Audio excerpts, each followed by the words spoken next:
De la même façon, en Corée du Sud, on fabrique les ailes, excusez du peu, c'est la société Kal Hachangwon. En Australie, Hawker Airlines Sydney fabrique les bords d'attaque des ailes de l'appareil.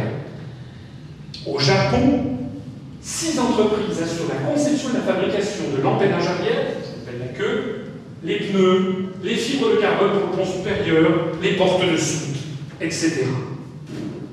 En d'autres termes, Airbus n'est pas du tout un avion européen, Airbus est un avion international.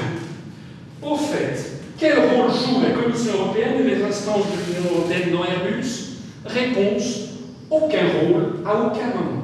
Jamais Airbus n'a été mêlé de près ou de loin à la construction européenne. C'est d'ailleurs pour ça que ça marche.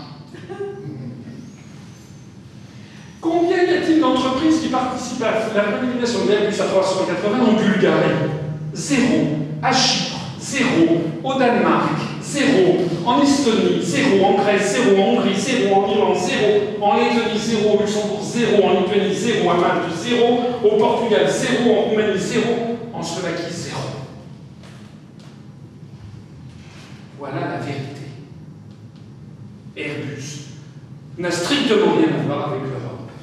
Et pourtant, voici l'affiche du Parti fédéraliste européen, un petit parti français, financé Dieu sait comment, appelant à voter oui au référendum du 29 mai 2005.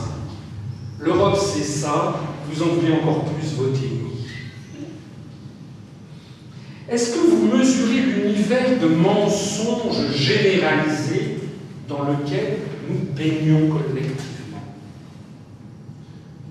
Est-ce que vous imaginez que pour faire avancer cette utopie européenne, on ne cesse de mentir et de raconter aux citoyens des choses qui sont le contraire de la réalité? Ce qui marche, ce sont les alliances internationales, bien sûr, mais sur un objectif précis où tout le monde a le même intérêt. Mais on n'a pas voulu faire un avion avec les 27 pays de l'Europe, point. Parce que ça ne marcherait pas. D'ailleurs, quand on veut le faire, c'est l'affaire Galileo. Ça ne marche pas. Je signale, pour terminer ce passage sur l'industrie, que les Américains, de leur côté, considèrent que les discours sur le libre-échange, c'est bon pour les Européens uniquement. Les Américains, pour eux, la seule règle qui compte, c'est la défense bec et ongle de leurs intérêts. Lorsque l'entreprise chinoise, la CNOC, a voulu racheter une entreprise de pétrole californien qui s'appelle Unocal, les Américains ont dit non. Les Chinois ont dit comment ça, non? Les Américains ont dit non. Bah, comment ça, non? En fait, il y a des règles, ouais, etc. Non. Non, parce que c'est non. Ego non minor leo. Parce que j'en ai décidé ainsi. Les Américains, quand ça les arrange, s'assoient sur toutes les règles du libre-échange. Tandis que nous, passage, et le saviez-vous, je voudrais insister sur cet aspect des choses, aux États-Unis, un projet de loi anti-délocalisation est déposé en moyenne tous les 2 jours au Sénat ou à la Chambre des représentants d'un État fédéré.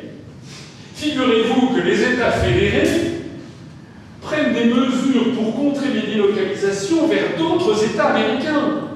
Ils ont des possibilités de réglementer les délocalisations très supérieures à celles dont nous disposons au sein même des États-Unis d'Amérique.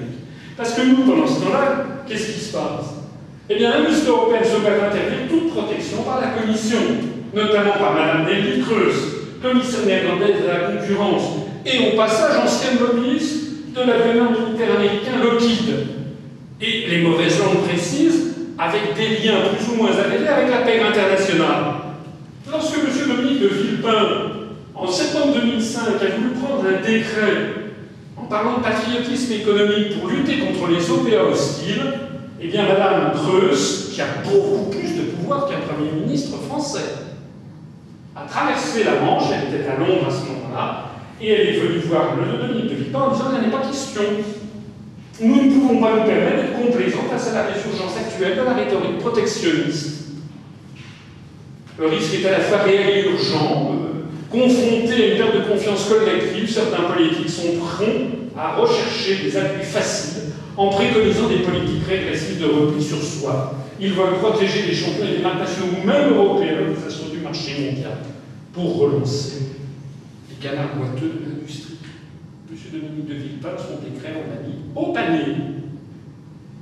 Alors qu'on ne vient pas nous dire que la construction européenne, l'industrie française est rendue indispensable. C'est la 5e impasse. Les alliances industrielles vident de sens la construction européenne, contrairement à ce qu'assure la propagande constante. Il ne peut pas y avoir de constitution de champions industriels. D'ailleurs, quand il y a des projets de fusion entre de grands groupes, ce qui marche d'ailleurs très mal, selon le principe que j'ai rappelé tout à l'heure, eh bien la Commission en général s'y oppose. Elle s'oppose au regroupement d'entreprises au motif que ce serait des entraves à la libre concurrence. Je citerai cette fois-ci un proverbe persan: le mensonge donne des fleurs, mais pas de fruits. C'est un beau proverbe. Le mensonge donne des fleurs, mais pas de fruits. Quels sont les fruits de la politique industrielle menée par la construction européenne depuis 50 ans? Exactement zéro. Arrivons à la 6e impasse, qui est ce que j'appelle une impasse sociologique. Les européistes nous assurent que la construction européenne se fonde sur des valeurs communes. Vous vous rappelez, c'était Chirac tout à l'heure qui parle des valeurs communes. Et que ceci constituerait le socle de la citoyenneté européenne.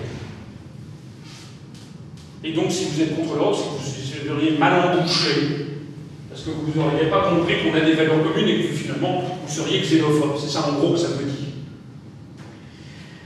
Les affirmations que je viens de rappeler soulèvent deux graves problèmes.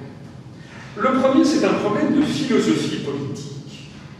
À une époque d'ouverture générale du monde et des civilisations les unes sur les autres, faut-il bâtir de gré ou de force un État-continent fondé sur une prétendue identité de civilisation et de valeur, qui sera ainsi inévitablement destiné à s'opposer aux autres?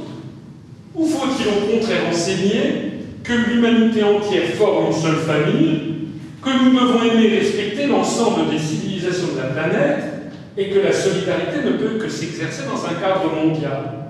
Qu'est-ce que c'est que cette philosophie qui consisterait à dire « Ah, il faut se rassembler uniquement les gens qui ont les mêmes valeurs ». C'est quoi cette philosophie de peur de l'autre? Au moment où tout le monde entier est en communication avec tout le monde, on ferait mieux de diffuser à la télévision française des films indiens, chinois, japonais, et pas 99% de films uniquement américains. Ça, c'est le premier problème. Je le laisse de côté. C'est un problème de philosophie politique, mais fondamental. Mais il y a un deuxième problème beaucoup plus immédiat.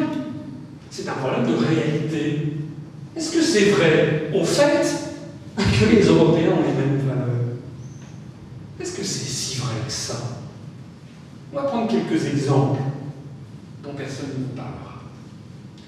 Premièrement, la législation sur le divorce. Il y a un État membre de l'Union européenne qui s'appelle Malte, qui est l'un des très rares États au monde où le divorce soit interdit.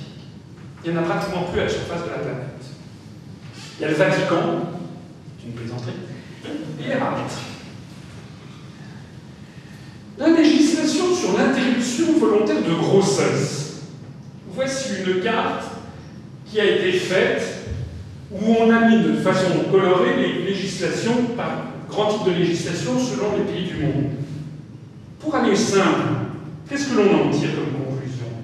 Eh bien, en matière d'avortement, les Français, les Allemands, les Italiens ont les mêmes valeurs, c'est-à-dire les mêmes réglementations, que les Américains, les Canadiens, les Russes, les Chinois, les Turcs, les Vietnamiens, les Sud-Africains. C'est-à-dire une législation extrêmement libérale. En revanche, les Polonais, les Espagnols et les Portugais ont les mêmes valeurs que les Algériens, les Saoudiens, les Pakistanais, les Argentins, les Tchadiens et les Malaisiens. C'est-à-dire une législation plus sévère. Et puis les Irlandais et les Maltais ont les mêmes valeurs que les Congolais, les Iraniens, les Yéménites, les Omanais, les Chiliens, les Colombiens et les Indonésiens. C'est-à-dire une législation très sévère. Donc sur ce sujet, qui est un sujet important, de la vie en société et des valeurs d'une société, le rapport à l'IVG, et bien sur ce sujet très important,